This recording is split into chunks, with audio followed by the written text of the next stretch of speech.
Cinders by Jan Brett, A Chicken Cinderella.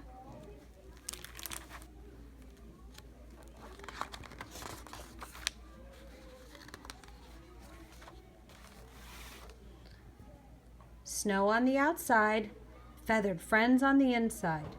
Every evening, Tasha took oats to little Cinders and the other chickens in the old tower. This evening, a blizzard was raging, and Tasha had to struggle through the wind and snow to get there.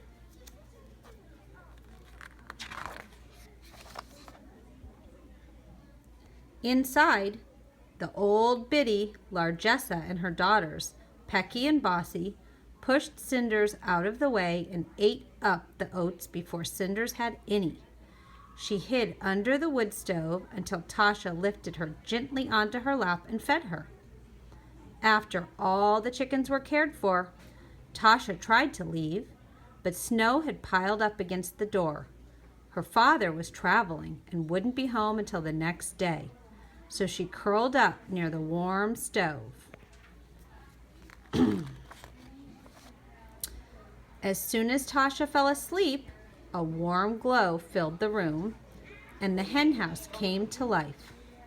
The chickens clucked and gossiped until Largessa, that big know-it-all, pranced out of the shadows with an invitation to a ball. "Darlings," she trilled, "it will be more than a ball. Prince Cockerel is sure to be looking for a princess bride." She winked and poked Pecky and Bossy. "Time to get ready," she cackled with delight. "Cinders, lace my lacings and shine my slippers," Pecky ordered. "Bring warm water to scrub my toes," Bossy bellowed. "Do me first," Largessa ordered. "Trim my tail feathers and fetch my jewelry box." Cinders didn't know where to start. The primping and fluffing, shining and smoothing seemed to go on for hours. Would she ever have time to get herself ready for the ball?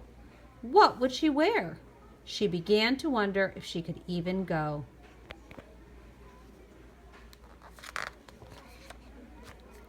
The snow stopped and the moon shone a path through the window. The chickens, dressed in all their finery, flew off to the ice palace.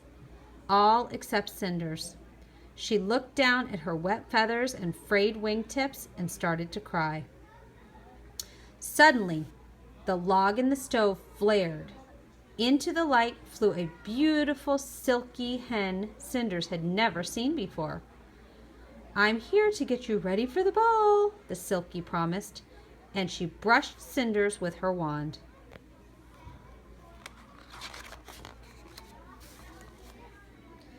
Cinders found herself wearing a splendid silver seraphim dress.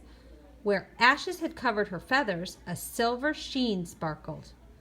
On her feet were the loveliest crystal slippers, and in a basket nearby, one of her white eggs glowed like the silvery sheen of her dress. Next, the silky rolled out a pumpkin. She called to the pigeons on the rafters and pulled some mice out from under the floorboards. Lastly, she summoned 3 ducks. Then she brushed them all with her wand.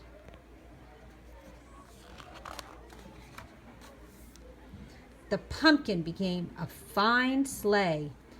The pigeons, elegant footmen, and the mice in matching livery drove the troika of ducks, all in a gilt harnesses. As they glided away through the wintry glade toward the ice palace, the silky called out to Cinders, "My magic will only work until midnight. When the ice clock chimes 12, everything will be as before." At the palace, the ball was beginning. Largessa pushed her daughters to the front of the line and gave Pecky a shove. The prince, ever the gentleman, caught her before she fell. She looked up into his eyes, swooning the way Largessa had taught her. Once all the guests were announced, Pecky and Bossy stayed close to the prince, keeping him away from the pretty young pullets. The door opened one more time. Everyone looked to see who the last guest could be. Cinders stepped daintily into the ballroom, her eyes sparkling, her head held high. No one recognized the little hen. Prince Cockerel went forward to meet this beautiful mystery guest. He could not take his eyes off of her. The Silky peeked through the window. Prince Cockerel was leading Cinders onto the dance floor.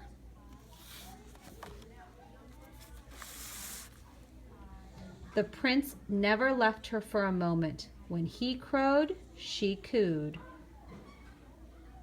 He was the handsome prince, she the dazzling princess. The pullets, the hens, the cockerels, and the roosters all wondered who the graceful hen could be as she swirled around to the music.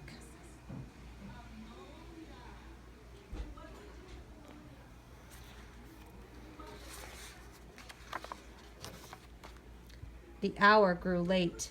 Dark clouds moved in and covered the moon. The ice clock began to chime. 1, 2, 3, 4. Cinders turned away and flew out the door. 5, 6, 7, 8. She fluttered against the gate, losing her crystal slipper. 9, 10, 11, 12. The little gray hen felt herself growing lighter as her silver dress turned into her old frock. She was covered in ashes just like before. The spell was broken. She flew home and settled on her nest under the stove before the flock returned. The next morning, the chickens twittered and clucked, wondering who the beautiful mystery guest was and why she had flown away. Suddenly, they heard the sound of bugles, and light from the stove lit up the tower. In came the prince, carrying a crystal slipper and Cinders' egg nestled in its basket. I will travel to the ends of the earth until I find the one who wears this slipper and lays silvery eggs. She is my true love, crowed Prince Cockerel, the princess of my heart. All the hens lined up to try on the slipper. Big feet, long-toed feet, duck feet, they all tried. But not one foot fit into the dainty crystal slipper.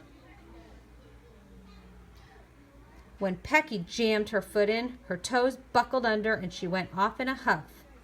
Bossy's feathered foot was so large that she tried to hide it by pulling the slipper along with her big toenail.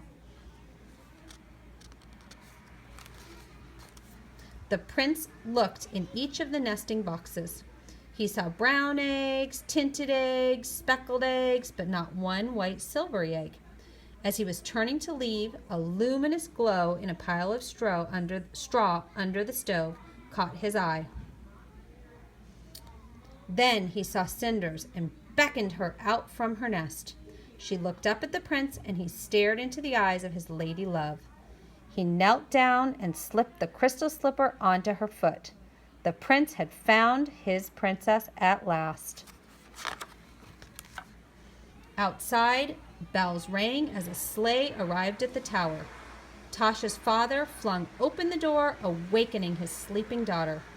I thought I'd find you here among your feathered friends, Tasha, he said, revealing a handsome cockerel with a sweep of his arm. He will be an elegant addition to our flock, he exclaimed. He can live on the top floor with everything he needs, and maybe some company as well. Perhaps a pretty hen you have been taking special care of. And from that day forward, the elegant Prince Cockerel and Princess Cinderella ruled the roost. And Tasha, especially on moonlit nights, tucked in her own bed, was sure she heard the sound of music and dancing coming from their tower. The end.